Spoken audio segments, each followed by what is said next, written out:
Hello student, कक्षा छठी वाले बच्चे देखेंगे।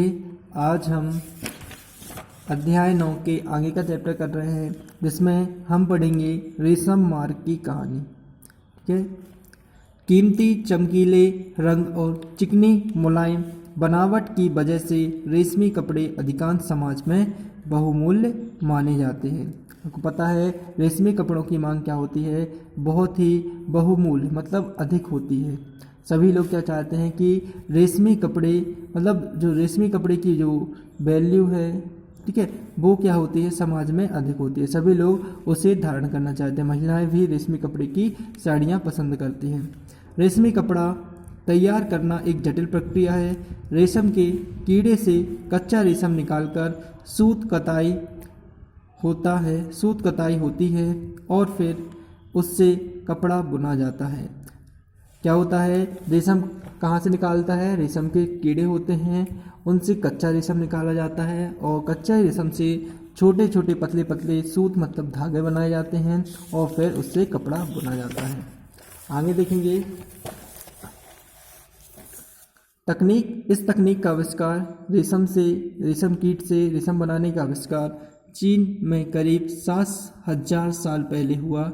इस तकनीक को उन्होंने हजारों साल तक बाकी दुनिया से छुपाए रखा।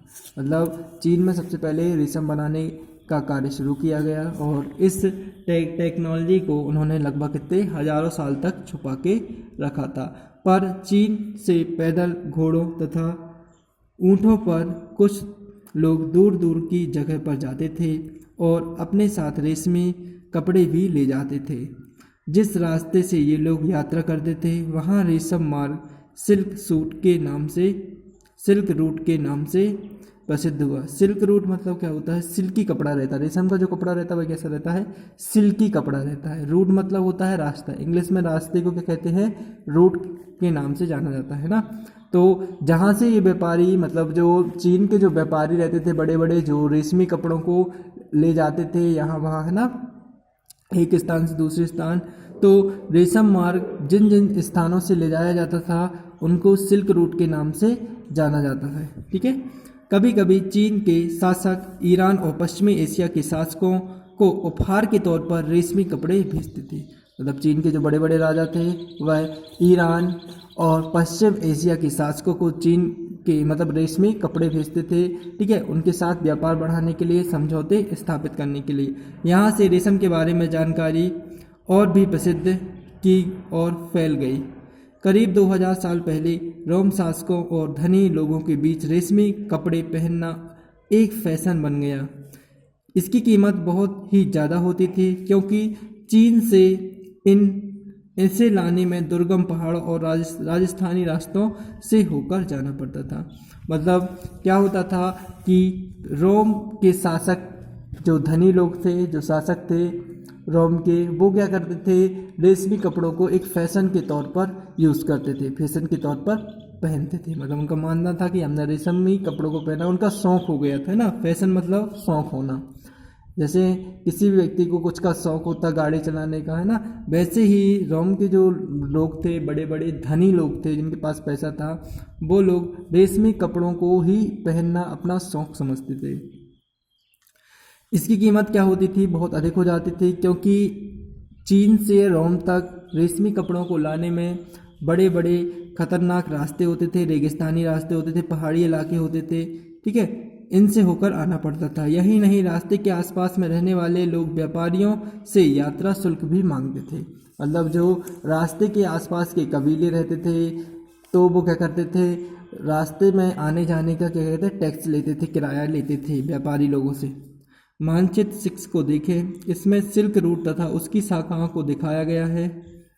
मानचित्र 6 है ना, कहाँ है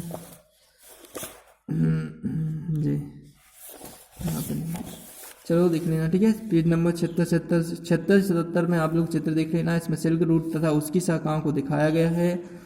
इसमें कुछ शासक बड़े बड़े हिस्सों पर अपना नियंत्रण करना चाहते थे क्योंकि इस रास्ते पर यात्रा कर रहे व्यापारी उन्हें कर देकर शुल्क के तोहफों के जरिए लाभ मिलता था।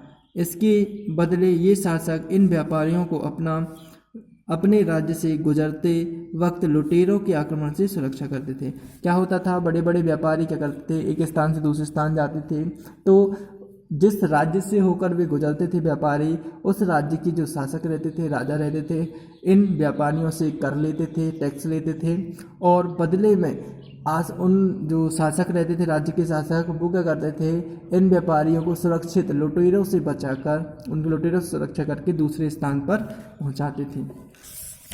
अपन देखते हैं मानचित्र 76 से 77 पेज नंबर पर इसका दिया गया है, वो बताते हैं आपको जी, है ना। ये देखो मार्ग दिए बहुत सारे ना, रेशमी मार्ग कहाँ से कहाँ जाते थे, ये रेड रेड लाइन पे दिए आपको कैसे जाते थे। ये बड़े बड़े व्यापारी, चीन कहाँ है, चीन आपको ये है ना, चीन से रोम जाना है, रोम यहाँ कहीं होगा, ये ऐसे जाते थे ना ये व्यापारी, ये फारस, इतने सारे राज्य अलग अलग, ये आप देख लेना। आगे पढ़ते हैं। सिल्क रूट नियंत्रण रखने वाले शासकों में प्रसिद्ध शासक कौन था, कुषाण थे।